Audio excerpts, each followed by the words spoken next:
Oh my God, it's actually working. Hello, it's John. I'm a little blown away right now because for probably, I don't know how many weeks, I've been trying to get the video stuff to work for a variety of things, and it just hasn't been working. And it's kind of hindered a lot of stuff I've been wanting to do, honestly, on a couple different fronts, including this one, which is the more pop culture one.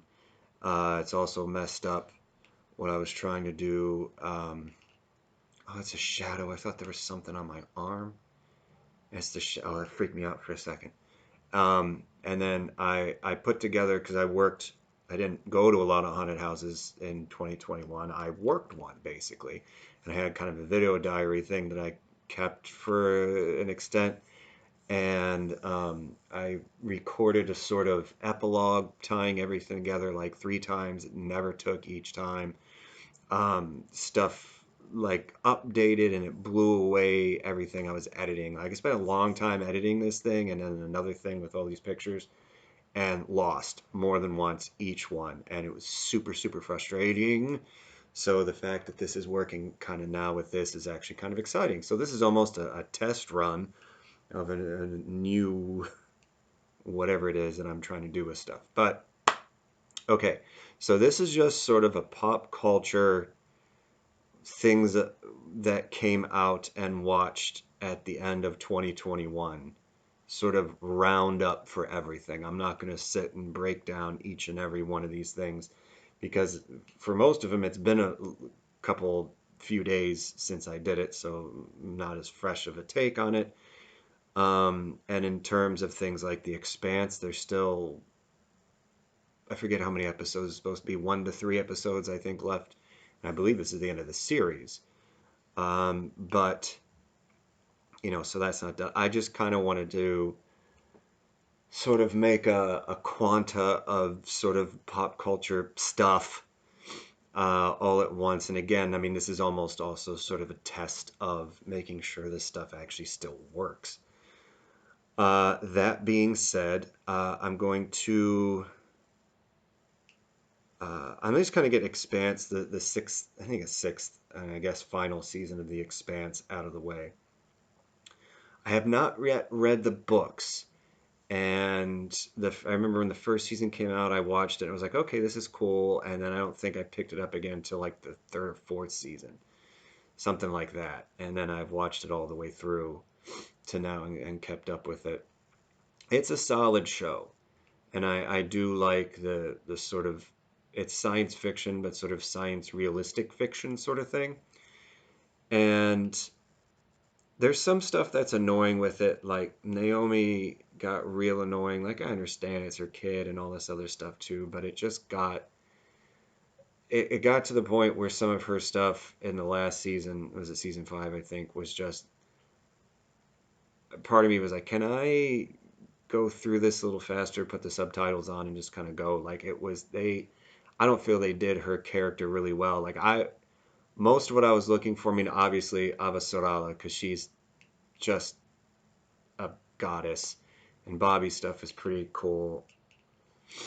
Um, and it's unfortunate that the actor who played, oh God, I just blanked. Alex had apparently some personal issues and had to be kind of written off, and that's unfortunate. But as much as I love Abasarala and Bobby's awesome, like the stuff with Amos last season was probably the best thing. Like I understand holding this sort of like a moral center around the thing, and he's holding himself to that, and he also knows like people like Amos are viewing him as that sort of thing, as was even said in this last time. But it got really annoying. This season, if it's especially it's going to be the last season, um, so far, I think was it 4 episodes through at point of recording, and as such, it's been interesting. It's been good. Um, a bit more of the weight of things on Avasarala, so some of like the fangs aren't out as much a little bit. But I think she's trying to balance a lot more, especially with, you know, possibly life on Earth being eradicated, which is crazy. but maybe not untrue. And I think it was from like the third season or something like that. She's talking to her husband of he says something and she's like, I like the way you see things better than the way I do. I have used that a lot in since seeing that a couple of years ago. It's honestly it's been a standard thing. Like I respect people who've got a really good sort of sense of positivity and a silver lining to an extent. At sometimes the silver lining thing was at a friend of mine I worked with.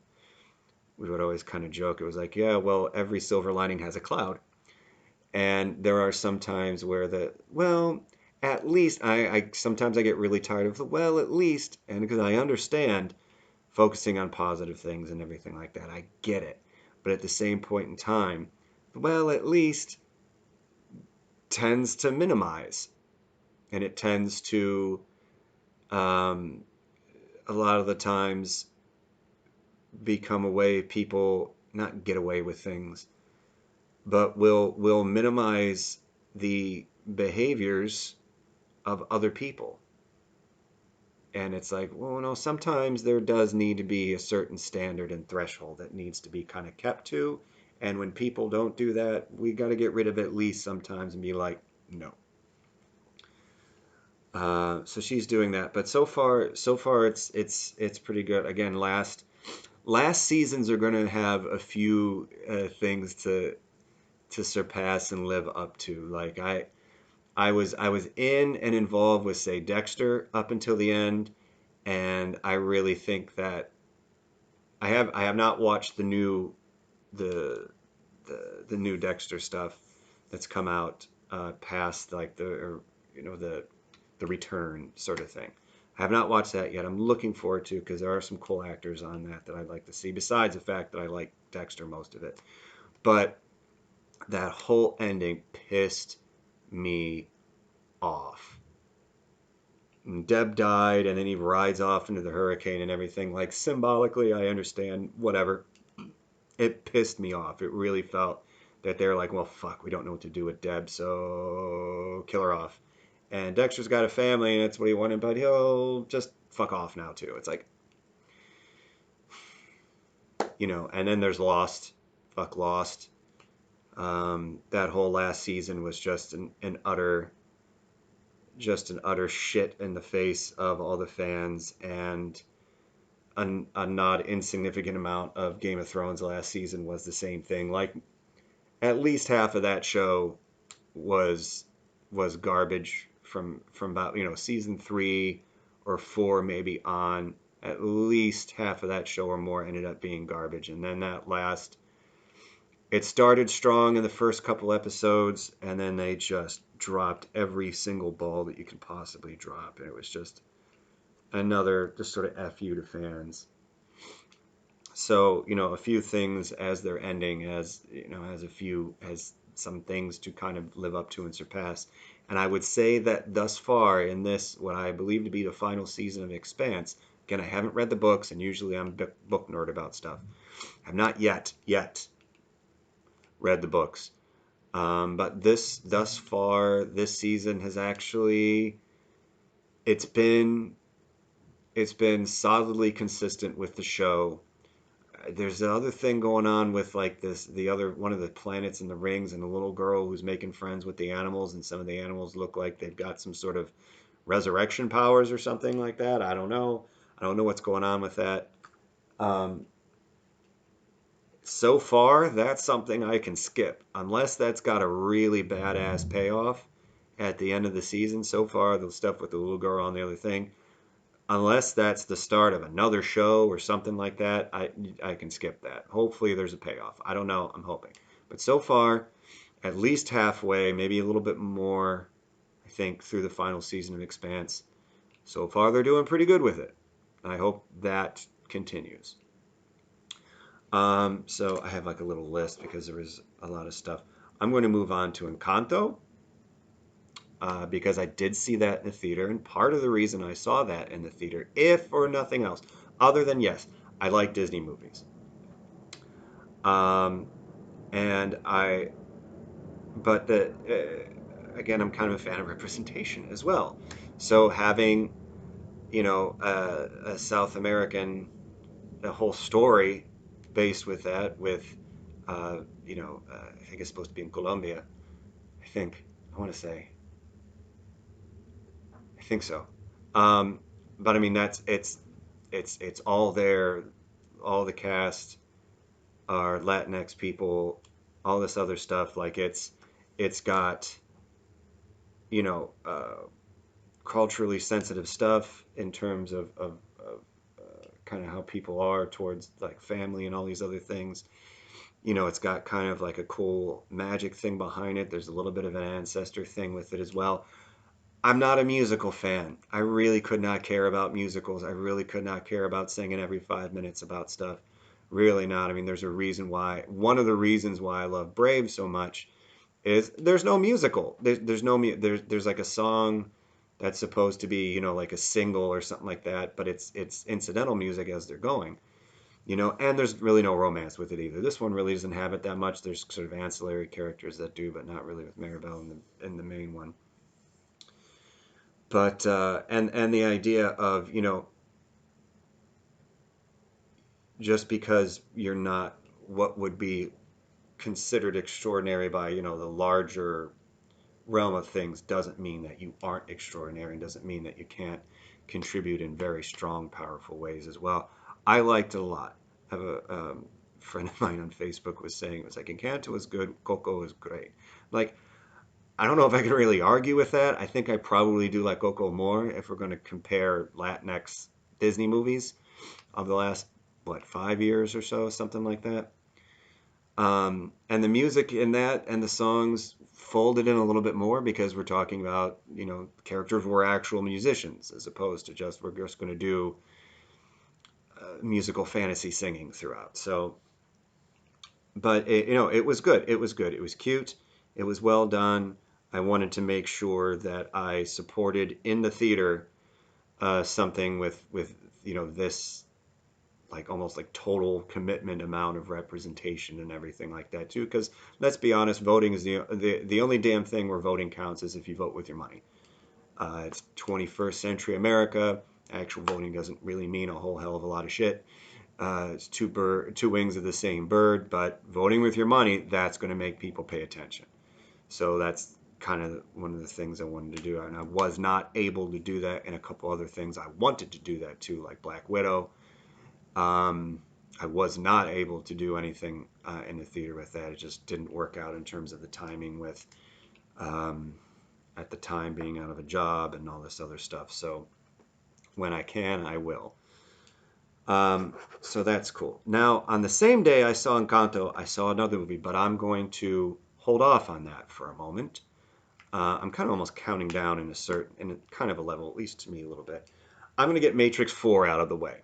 Now, when I heard they really, really, really were doing another Matrix movie, I was kind of like, eh. The first Matrix movie, second Matrix movie, third Matrix movie. And it was like, you know what? You did it. It's over. It's done. Goodbye. So when they were making a four, I'm kind of like, I don't care.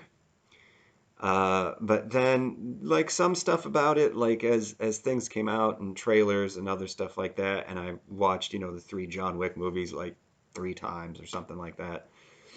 Um, I was like, oh, okay, no, I'm kind of looking forward to it now. Like, all right, let's see. Like, I'm gonna watch it, so let's just see how they do this. How are they going to BS bringing people back and everything like that?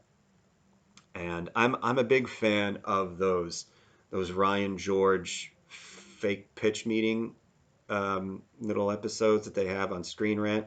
Big fan of that, and he actually makes a good point. And in general, I like when properties know what they are. Where it's like, all right, we take ourselves seriously up to a point, but we also know kind of what we are. For example, I'm not really a fan of the show Supernatural. I wanted to be because I thought it was okay. It's going to be, it's going to fill that sort of X-Files fix maybe, but then it turned into just really watered down, poorly understood, pseudo fake ass wannabe Judeo Christian apocrypha, and somehow that takes precedence over other stuff, but it's not really done well. It started annoying me. I'm like, I can't watch this anymore. But they knew what they were, and they could poke fun at themselves. And have was it? Then they have an episode where they're like cartoons with Scooby Doo or something like that. You have to have a certain level of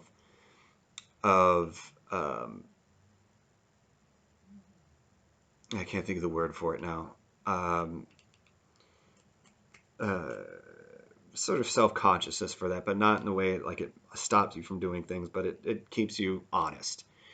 And they did that. And they had times where they pointed out things like, oh, what about this, that, or the other thing? Or isn't this silly, or all this other stuff? So there were things in it that were self aware. But again, like the pitch mean things like, oh, if we do that, then we can get away with a lot of stuff. And I see that.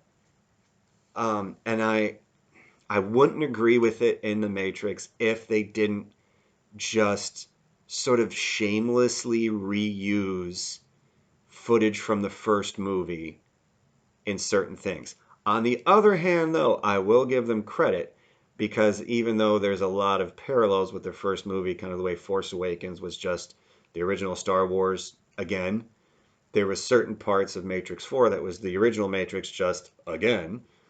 But I will give them credit. They did make a point to say set and setting. Set and setting. And if anyone has any interest in any sort of psychedelics or even meditation, or if you're going to use cannabis in a way other than just being a sort of frat boy douchebag, set and setting are important. The mindset that you are in and the setting you put yourself in throughout the day and as you're partaking with this, those are all super important. So, anyway, so those are all super important. And so they made mention of that too. So there's still like little bits of my napkin's still here, little bits of stuff in it that are sort of meaningful and pertinent in terms of the idea of sort of consciousness. So they had little bits and pieces of what kind of made the first Matrix cool in that we're dealing with consciousness here. And I understand the studio forced them to dumb it down away from human beings being processors and human beings being batteries, which apparently originally was just going to be like sort of computer processing with that, and then have that more be tied into the brain and the mind and the consciousness stuff instead of just being, I'm sorry, human beings would be really shitty batteries. Like, we would not be good batteries.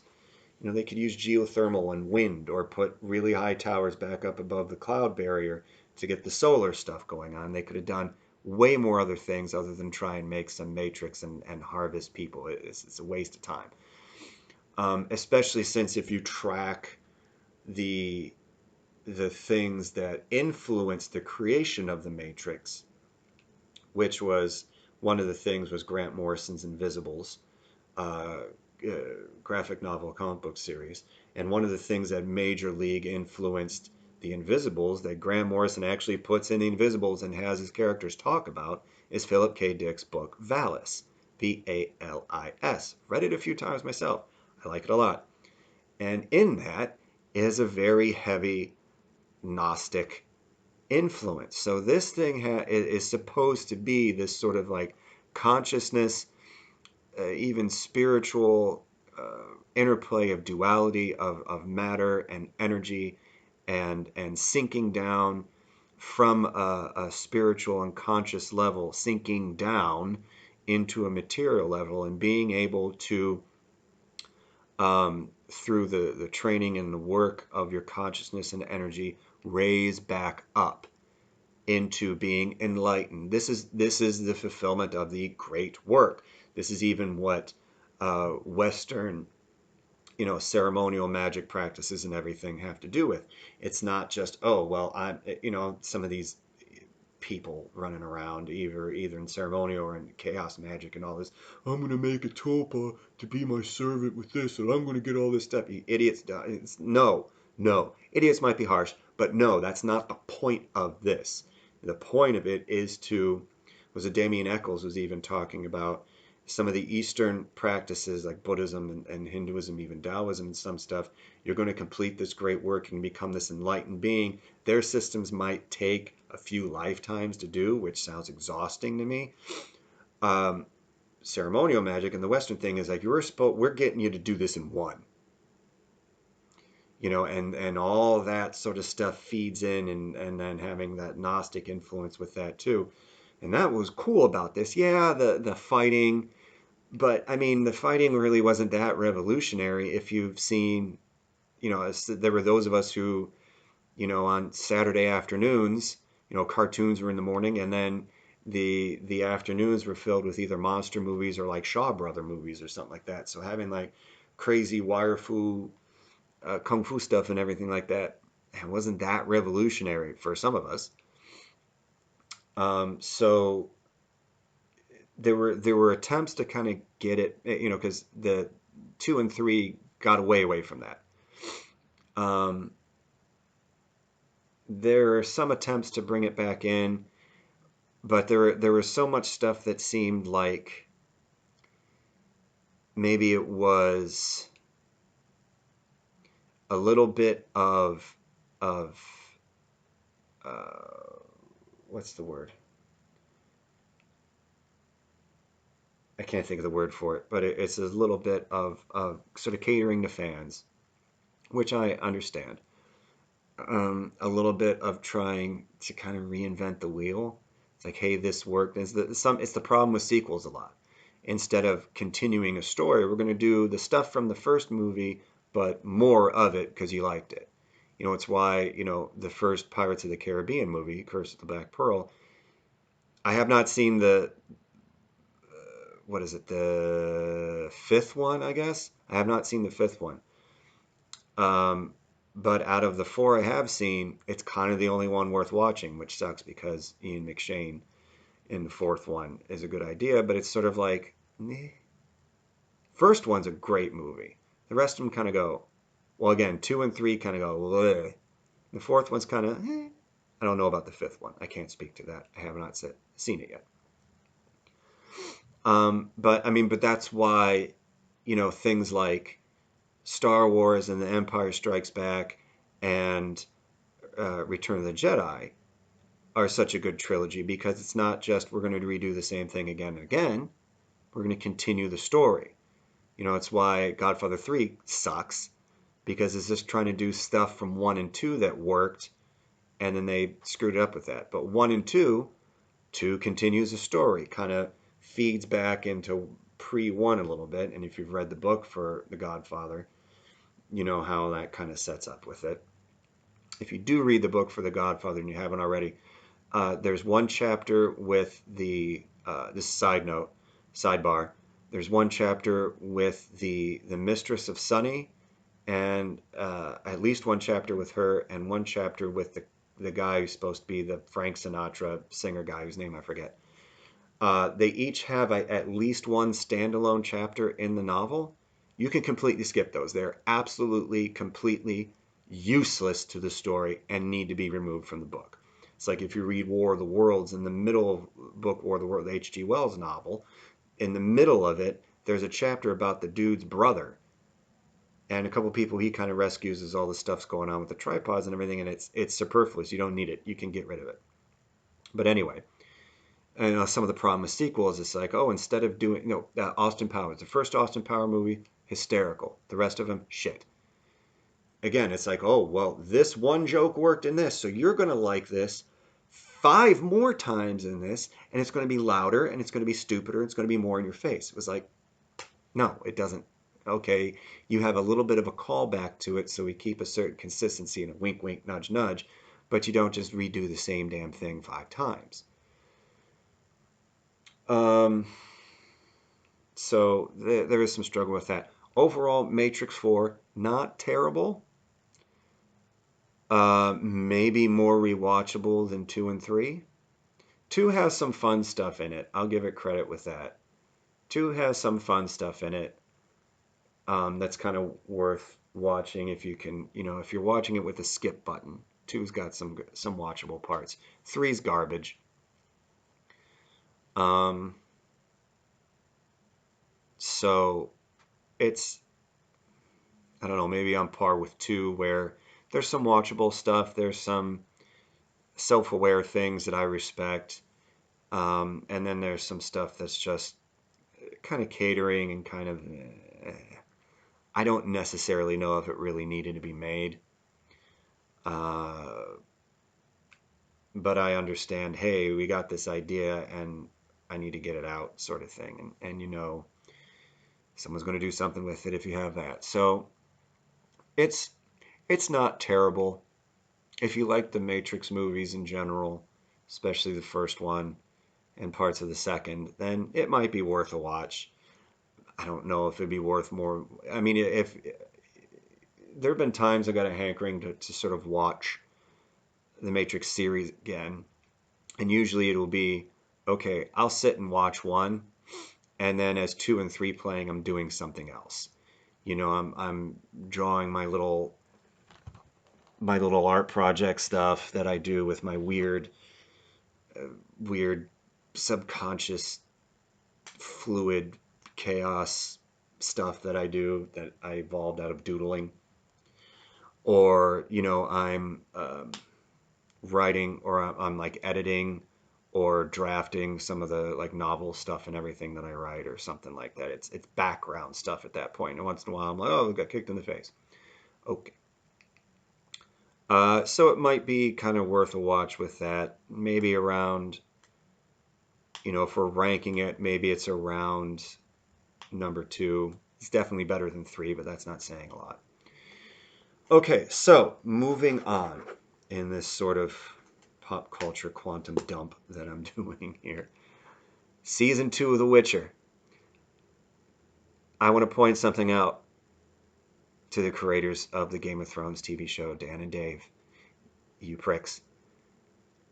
Witcher 2. There's not a lot from the books in there. The big bad, as far as I know. I haven't read all the books. I've read the 2 short story novels, and there's what, 6, 7 novels before they get to the games.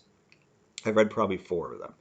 So I've read it at least 2/3, or maybe slightly more in terms of the percentages of the written book and novel source material. I've read the majority of it by now, and I really enjoy it.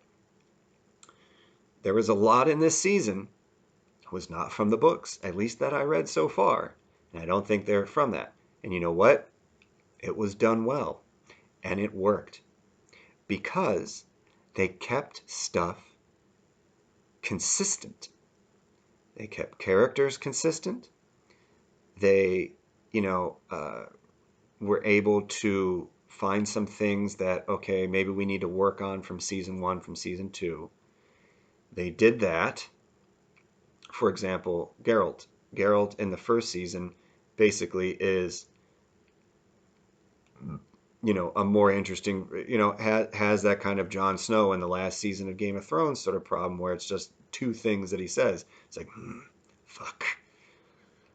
To be fair, Henry Cavill does more with those 2 sort of single syllables than a lot of other people are doing with whole monologues and stuff.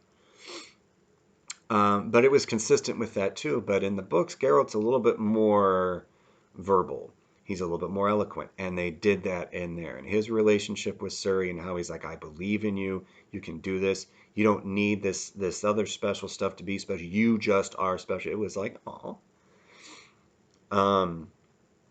And how he had to confront like Yennefer at the end after she was trying to manipulate things and everything. And you see his character growth even within like an episode or something like that too. It was really well done.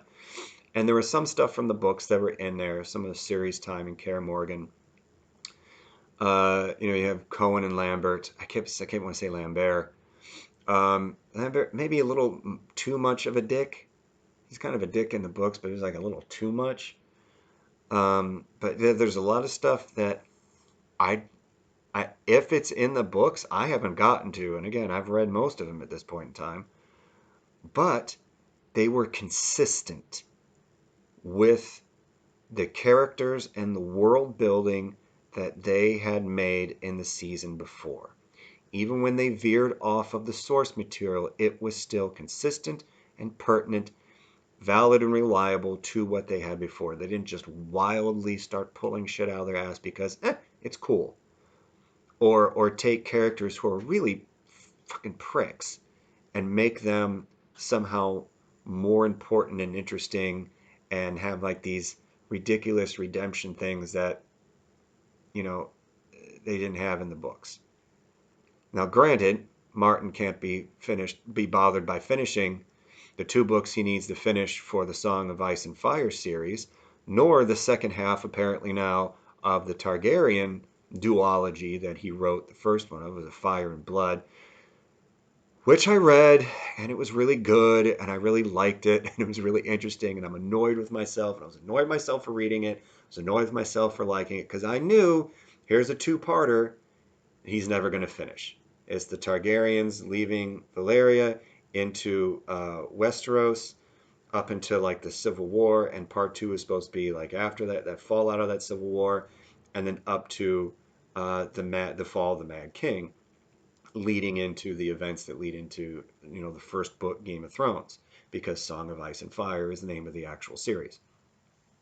I knew he wasn't going to finish that, so he has book two of this Targaryen duology to finish, and two books of A Song of Ice and Fire. And if we ever get that, it's probably going to be, it's good.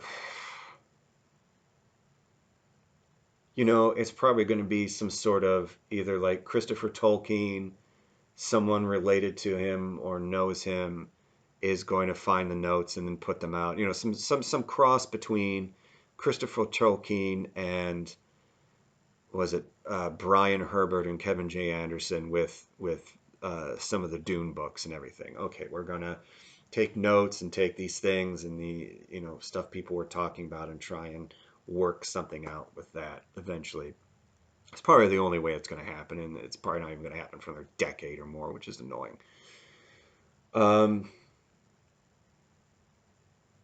but even though there's more than enough source material of The Witcher to make this to go on, if they want to have, they're either going to have 7 seasons, I think I saw in total, or 7 more, and I'm not sure if the first and second season. So I'm not. It's somewhere between 7 and 9 seasons, I guess, is the plan. And there's more than enough material in the books to kind of make that work. Or there's at least enough material of that in the books to make that work. So maybe part of the plan is extending that out so that way, we it can fit their plan, and they want to pump it up maybe another season more than they would have anyway. So there's a lot of things that weren't in the book with this, but it still worked. It still made sense. It still was consistent with the characters. It was still consistent with the world building and the politics of it, and it was fun. Maybe not as many fights or not as many monsters as the previous one because the previous season was a little bit more literally and figuratively episodic because of you know uh, it's setting everything up. It's setting up Geralt. It's setting up his relationship with Triss and Yennefer and with Ciri, and there's it pulled a lot of material out of the two short story books. I think one's Last Wish, and I forget what the name of the other one is off the top of my head. But if you read those two, you will go, oh, that's this episode. Oh, that's that episode. Oh, here's that episode. And I'm not a game guy, really. I've seen bits and pieces of the Witcher 3 game, and as you know, if you've played the game, there's a full-on whole part of the game that's a whole episode of the first season that's a blatant short story in one of the books. So there all the source material is kind of doing this a little bit, but it was still consistent. I enjoyed it. I watched it all the way through, paying attention once, and I had it around as background as I was doing other stuff again, and I enjoyed it. And yeah, it was good. So I recommend that as well. Knowing again, but again, if you're a fan of the source material, no, there's just, I don't know why I'm starting to go into accent there. It's just sort of start coming out sometimes. Know that it's not really picking up from the books directly after those short stories. There's parts of it that are like Siri and Kaer Morin, some of it, but even that changes as time goes on with it. It was really cool seeing Vesemir. It was really cool seeing Geralt's relationship with Vesemir, especially now that, you know, Vesemir was sort of the one sort of raised them, and now Geralt's kind of in the same position where he's dad and didn't intend to be, but now he kind of has to be.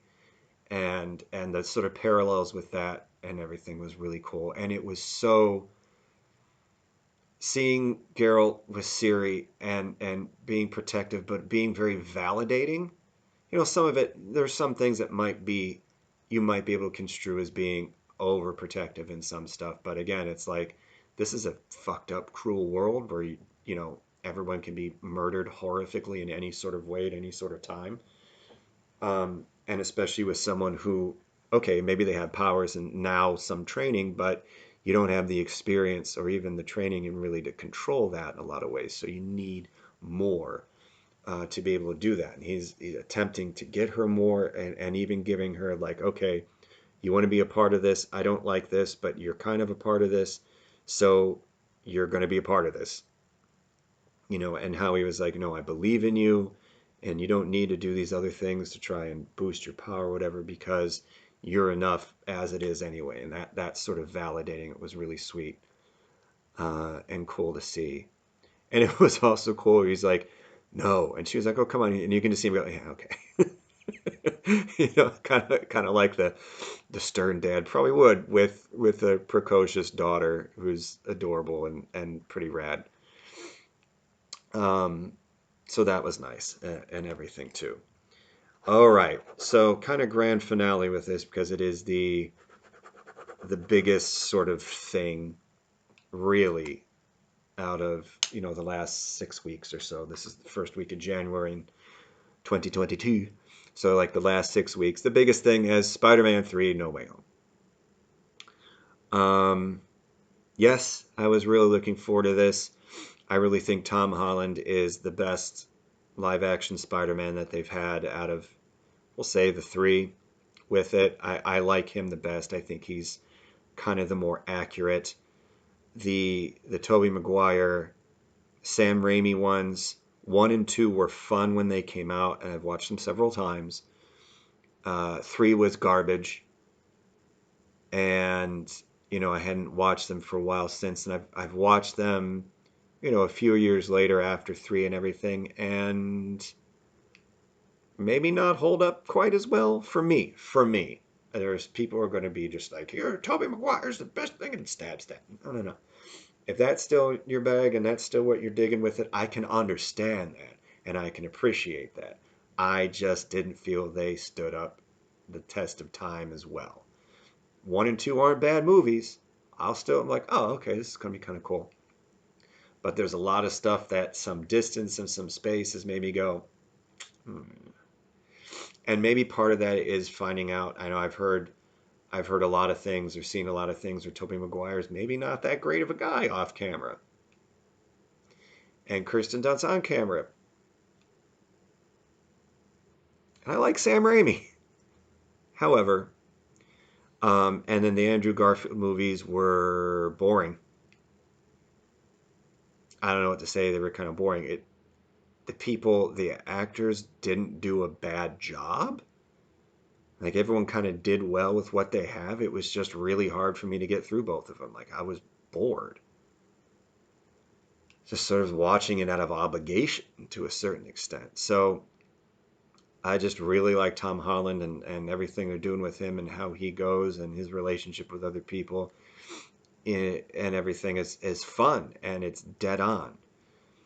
So I was looking forward to this. I was wondering how they would get out of the Mysterio thing and tie in Doctor Strange with it. So it was basically um, they were able to, finagle stuff. It it almost seemed kind of glossed over, like it was real fast. Oh, he's picked up. Oh, you're him. You're Spider-Man. You're the thing.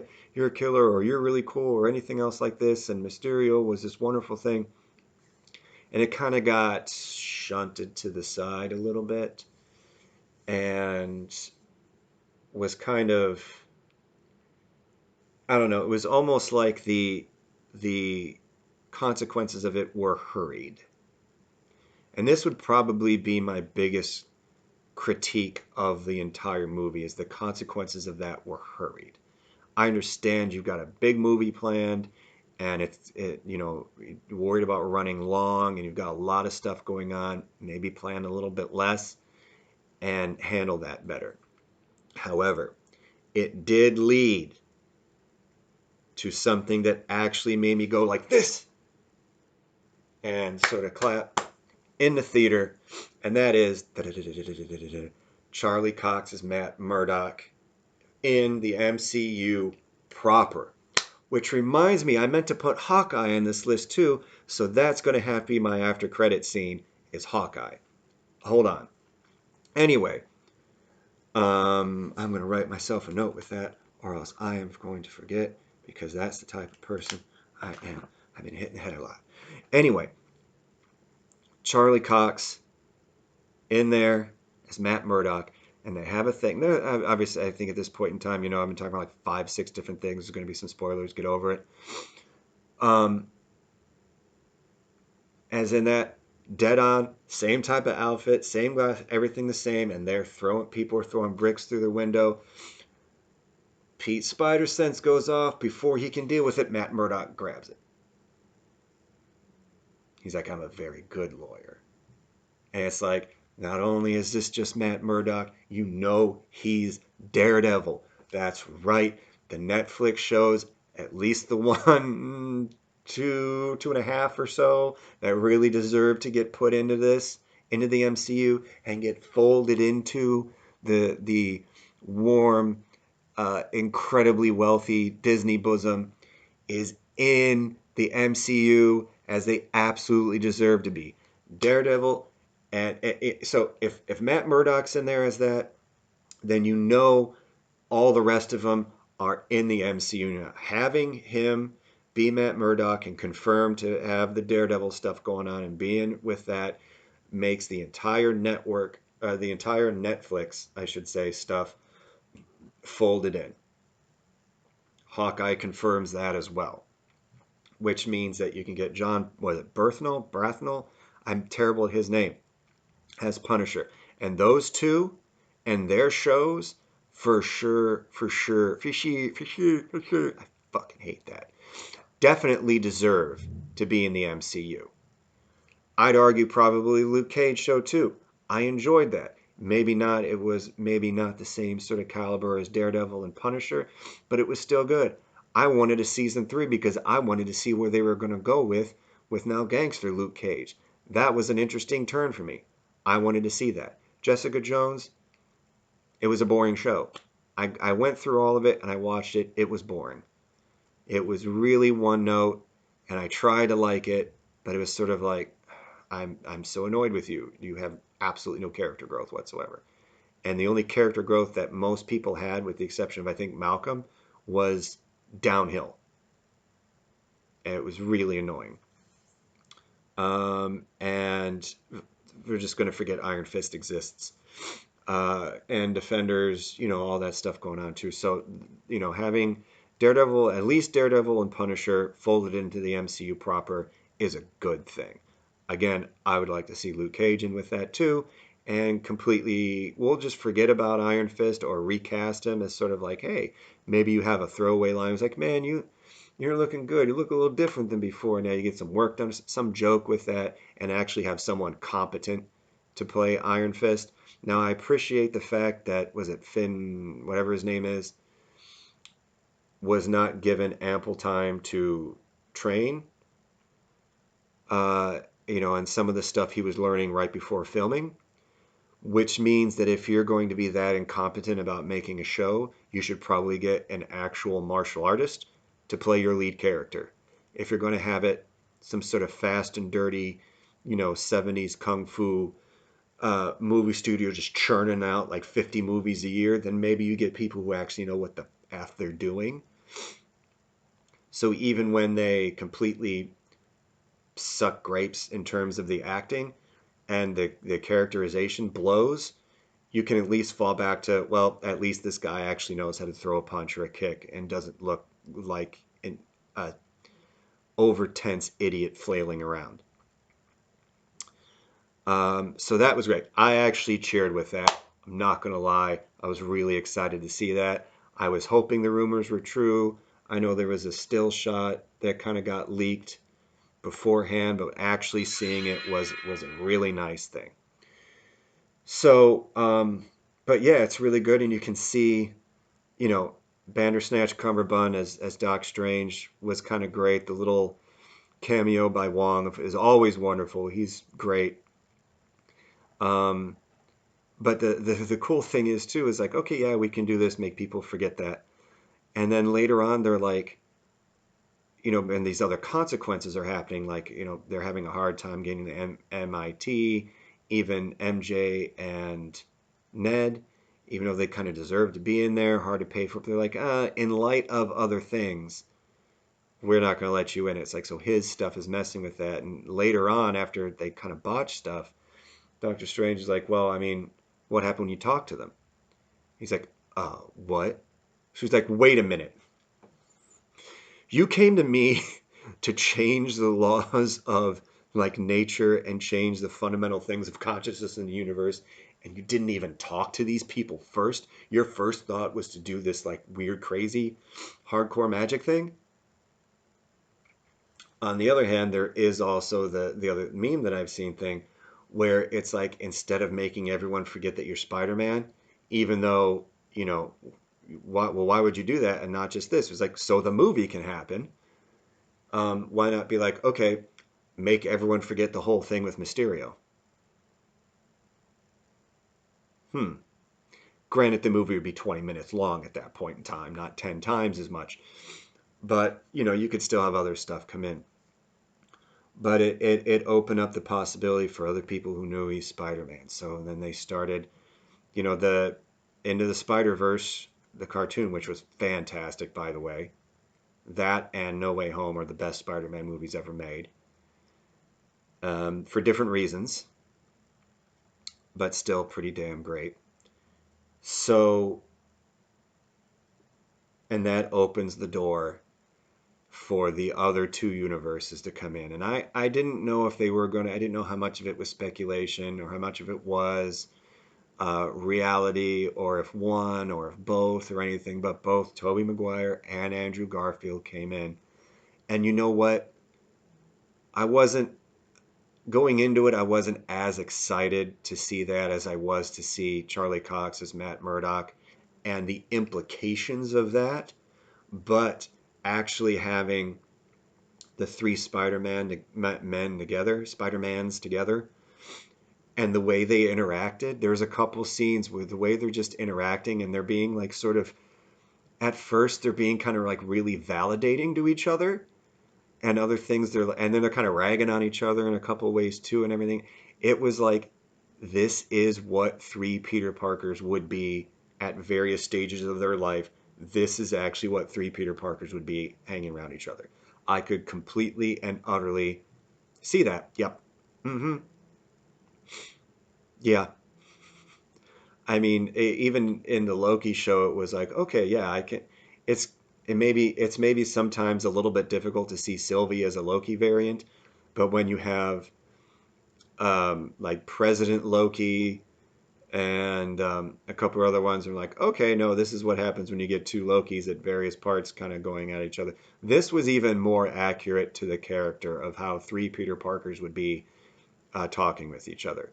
And they were, again, ragging on each other a little bit, but also were super validating each other in a lot of ways. And there were a couple things that just the comedy of having three of the same person that they kind of played up a little bit as well. It was really nice.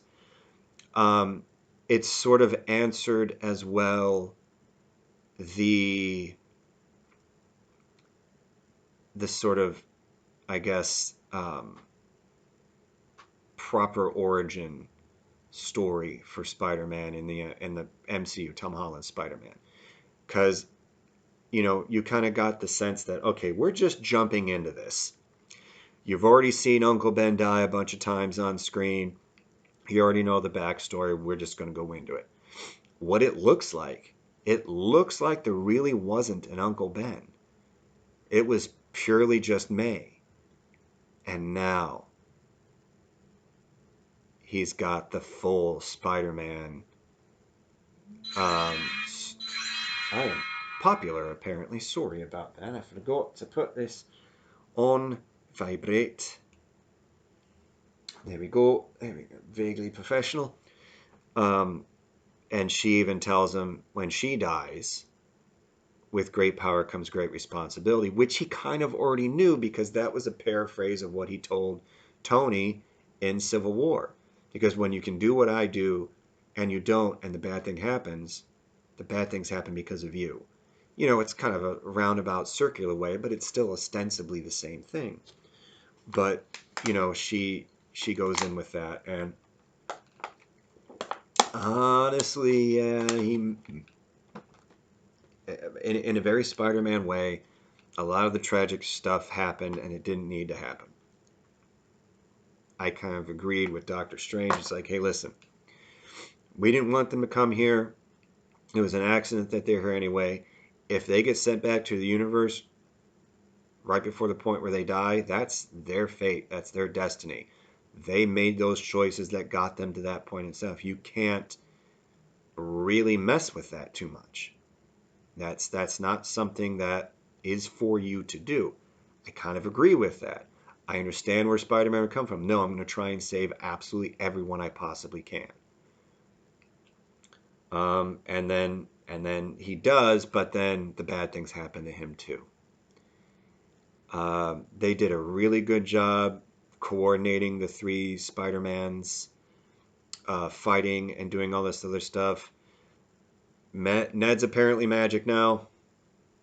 He can make the portal ring kind of work, and it was a throwaway line that Grandma said that we're magic way back in the family. So now he can be magic. So who knows where that's going to go.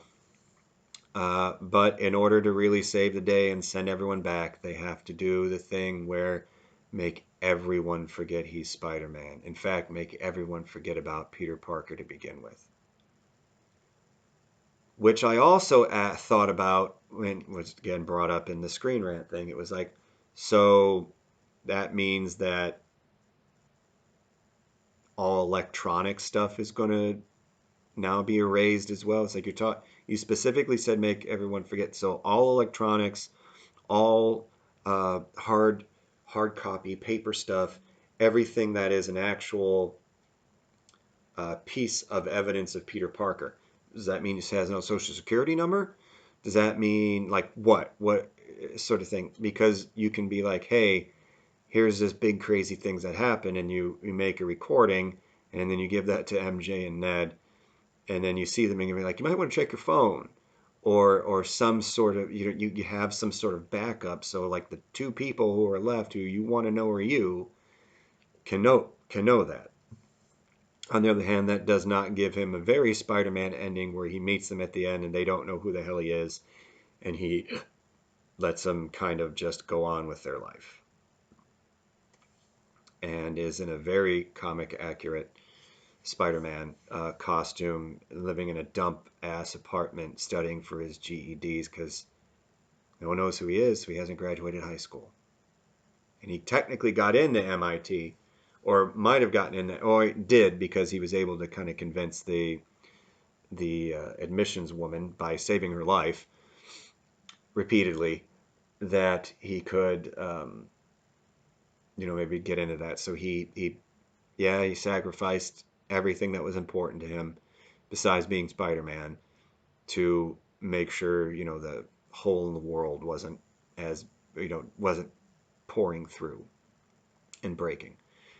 So yeah, it was good. It was enjoyable. It was satisfying. I really could not care less about the little Venom bit at the end.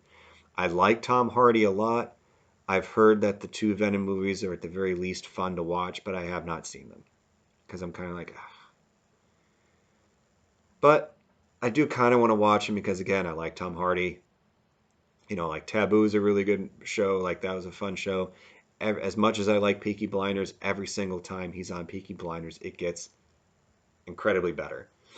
I just generally like Tom Hardy, except for was it Star Trek Nemesis? That was just an utter piece of shit movie all the way through.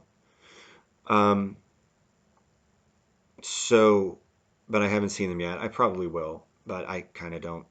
At the moment right now, that post credits or mid credit scene with sort of Venom being there for a second, then getting taken back to his world, and having the foreshadowing of a bit of the symbiote on a bar. Like, oh, okay, great, whatever, sure. I see Matt Murdock again. Okay, so but credits, credits, credits, credits, credits. Now mid-credit scene, Hawkeye. Completely forgot to talk about Hawkeye. I now have it written down. I can now cross it out because it's very satisfying for me to do that. I make a list. I cross things out. It helps. Hawkeye. Now, I'm just going to say this right now. There's been a lot of people I've seen and heard bagging on this Hawkeye show. And you know what? They're wrong, because it is a damn good show. It's a solid show. It's well written. It's well directed. It's really well acted. It's a damn good show. I don't know what the hell people are complaining about. If you're going to think that a Hawkeye show is going to be anywhere the same thing as WandaVision or Loki, you have no idea what the hell it is that you're watching or talking about. If you even think it's going to be anywhere up there with Falcon and the Winter Soldier and everything that was going on with that, I don't know what the hell you're watching or what the hell you're thinking about. Hawkeye is going to be a really important show for nothing else than it helps take some bits of the older MCU now and is going to be kind of here, and new things are kind of connecting to it and out through it, including Vincent D'Onofrio as Kingpin. And he has said online that besides the fact that he has considered it to be the same exact Kingpin, the way he was playing it was the same. The fact that there is a whole thing where you see him play with his cufflinks, and then at the end, one of the things she does to help defeat him is this flick thing that Hawkeye taught him, but with the cufflink. That is a superfluous kind of like, what the hell is that? Oh, all you're going to think of, she did the flick thing that Hawkeye taught her a couple episodes ago to defeat Kingpin because he was bigger and stronger and throwing her around and kicking her ass. Kate Bishop, by the way. But they made it, you could have just been had it, saw it in her hand, and then did it and go. They made a point, a specific point to, as that thing's flying in the air, you see in slow motion that it's the cufflink. That's important. If you've seen season 1 of Daredevil, that's important. So that alone ties this in. Got Matt Murdock, Charlie Cox is Matt Murdock in Spider-Man No Way Home.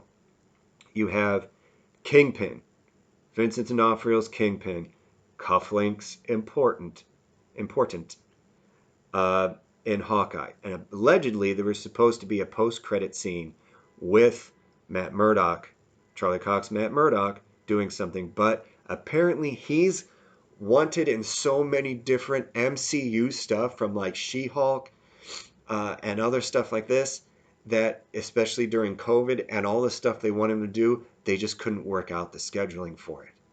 Including who's introduced into this? Maya, who's deaf and a badass martial artist, which means, and especially since they saw her dad touch her face with the hands, she's got a handprint, deaf, martial artist, brown girl, you know what that means? Echo. And there's going to be an Echo show, and that means that Daredevil's going to show up in that too. Because he can't not, because Echo's a Daredevil character. So all that stuff's being brought in too with that too. She did a really good job. That was a really cool kind of angle. And once again, MCU, I don't know what it is that you keep getting some of my absolute favorite actors and have them in there for about 2 seconds and have Hawkeye kill them, or Ronan technically kill them, because you all did that to me in Endgame with Sanada Hiroyuki, or Hiroyuki Sanada. He's the Yakuza boss. Fights with Ronan for about 30 seconds, maybe, and is killed off. I'm like, that guy is an excellent actor. For at least at a very long period of time, the only non-UK actor to ever, or non-British, Irish, UK, those sort of islands actor to ever be in the Royal Shakespeare Company. And the dude's a certified badass to boot. You killed him off in 30 seconds. What the hell? So then they get Zan McClarnon, I think that's how you say the name, to be Maya's dad. He's got two real short little scenes and one where he's actually sitting talking to them. And he is so sweet and so damn good of an actor and so damn good. If you've never seen him, if you don't know who I'm talking about, and you've seen the very least season 2 of Westworld. I have not seen Reservation Dogs yet. I'm kind of holding it. It's kind of something I really want to watch, and I'm kind of saving. I don't know what for, but I really want to watch it, and I heard it's really good. But he's Akacheta in Westworld, and the one where he's the indigenous person who's kind of got to find the love of his life, and Caesar in cold storage while a piano version of Heart Shaped Box is playing. Just thinking about it, it messed me up because I was like, but he's the one who's got how is it in the first season? No, it's in the second. He's got the dagger up to Anthony Hopkins' character, and it was I realized that, and then that's when you kind of almost get like that Matrix consciousness thing there too, where I realized that there are two worlds and we live in the wrong one. So again, that idea of that thing that's born of matter being able to raise up their consciousness and move up and sort of evolve out and kind of complete that great work comes in, and he was able to do that. And his character arc in Westworld is amazing. I freaking love him, and I follow him on Instagram, and it's awesome to see him. I didn't know he was going to be in this, and yeah, he's in it for like, the scene he's in there with the kid version of Maya is like only a couple minutes, but it's super sweet, and you want to give them both a big hug. You find out that yeah, he's in the tracksuit mafia and hooked up with Kingpin and gets hella killed by Ronan. And if Ronan found out about all that because Kingpin wanted them eliminated too. But so I don't know what the hell it is with MCU killing off actors I really like after giving them like 30 seconds of screen time. I'll need to stop. But but yeah, it's really good. Kate Bishop's not annoying. She's sassy but genuine and kind of authentic, and you know that she actually has put in the work to kind of be everything that she kind of could be with it. And yeah, she's sort of sassy and everything with that, but it's not like her only character trait. It's not to the point where now it's like you just I hate you, I want to slap you. No, it's endearing and it's good. And honestly, this might be something that I make a sort of December tradition from now on, because I mean it's got it's a whole Christmas thing, and he's trying to get back home to his family. He starts being out with the kids in New York, a week before Christmas or so, and then they're gonna go home and have all this Christmas stuff planned. He's not able to do it. He's promising the kids that he's going to be home on time for Christmas, and it's like this whole driving factor. And he's really reluctantly being around Kate because of, like, this whole confusion with like the whole Ronin thing coming back to haunt him, and he's got to clean it up because he doesn't want her to get caught up in it, and it's his mess and all this other stuff going on. It's like, I just want to get to my family for Christmas, and it really has that.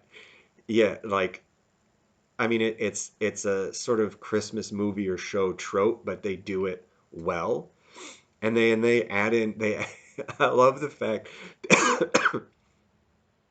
Sorry, they added in this whole like kind of like side thing where this LARPer steals the Ronin suit from this the fire he was investigating. So this sort of like, oh, no one's gonna miss this. I kind of got it. And that involves all these LARPers and the thing that's going on, and they're kind of in it. And he's like, oh my god. And Kate's kind of like, yes. And at the end, in the final episode, they're actually helping them kind of keep an eye on things and run security for this party, and everything goes to crap, and they're end up like helping people and stuff, and actually are taking part. I love that part. That whole little thing with it. Just the fact that they had it the way they had it was adorable, and then the way they had it actually be meaningful, continuing on to was great. I really like that. You get to know that Laura is indeed Mockingbird, and there's a whole thing going on with that. So when Tony saw them and was it Altron, that yeah, he was right. This isn't Agent. It is, yeah, badass one too. Which unless I'm gonna guess then that then Mockingbird is going to be a rolling code name because allegedly Agents of S.H.I.E.L.D. is supposed to be in the MCU universe, right? So they had a Mockingbird in there too. So maybe that Mockingbird got, what is it, promoted when this other one retired. Maybe that's how they're going to do that, possibly.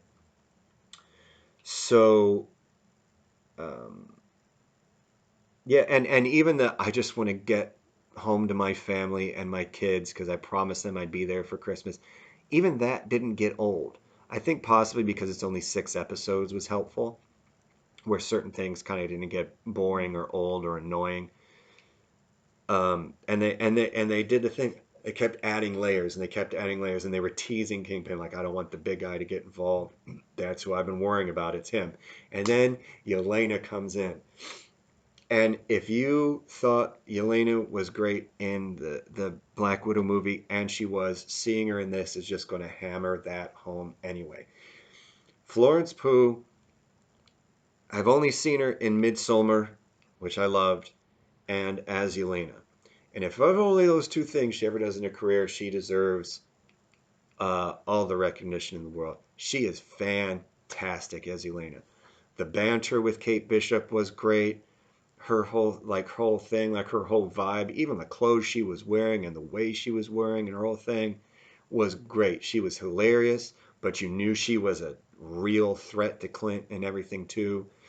And it kind of helped pass the torch from one Black Widow to another. So, whatever's going forward, perhaps even, a relationship with Bucky or something like that later on down the line, or however they're going to maybe combine things again in any sort of team up. You really have the torch passed more to Yelena now. And you know what? I'm not sorry about that because having more Florence Pugh as Yelena is going to be an awesome thing. She's phenomenal. So the Hawkeye show, I've seen people bag it. I don't know why. It's a good show. It's a solid show. I recommend it. It might not hit the same sort of like, oh my God, sort of thing as like WandaVision. It might not hit the damn right sort of stuff that Falcon and Winter Soldier kind of did.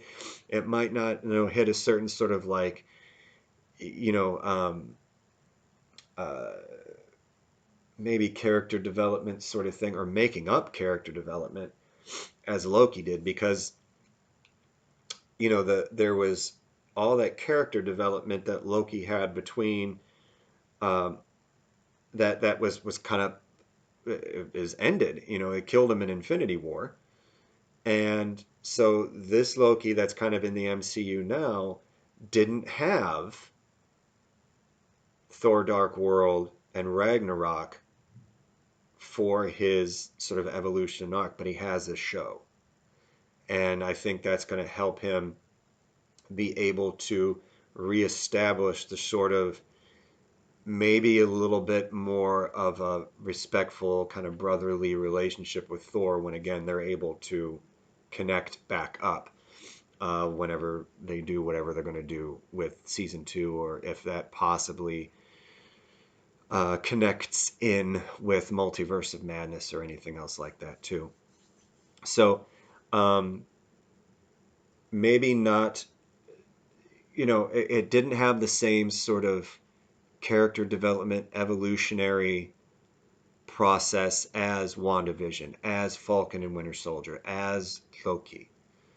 But it's a solid, enjoyable show, Hawkeye. It's a solid, enjoyable show, very consistent with the characters, not only from the previously established ones, but the new ones as well. Kind of sort of comic accurate costumes, which didn't look as bad as I thought they might. And I'm sorry, I'm going to be a sucker for trick arrows. One of the things I like about comics, even older comics and stuff, is the ridiculous dumb shit that's in them. Sometimes that stuff is fun. I am probably always going to get some sort of enjoyment out of someone getting knocked the hell out with a boxing glove arrow. It's stupid. It's ridiculous. It's silly. And I enjoy it. So I enjoy the trick arrow aspect and the kind of making a big thing, but not making a big, Kate's making a big thing. Hawkeye's trying not to. And then he kind of does the thing. And the Ray pull, it's like, you're an annoyance to me. You're an annoyance to me. I'm just staying to help you too. You're my partner. And he's kind of got like the dad thing where it was like, you're disappointed, hey, you want to do this that I know you like will be fun, only instead of like going to the mall or a movie or milkshakes or whatever sort of tropey sort of thing, it's making and using trick arrows, which is awesome. And then yes, he makes it home for Christmas with Kate in tow, and all that stuff is in there. And so the Netflix is in the MCU, which is a good thing overall. And so, yeah, so that was The Expanse, most of the final season. As Encanto, Matrix 4, Witcher 2, Spider Man No Way From Home, and our after credits of Hawkeye. So that's a sort of end of 2022 uh, sort of pop culture dump of stuff that's been happening and going on for a while now. So if you haven't seen any of these other things, you know how I feel about them. If you have seen them and agree or disagree, cool.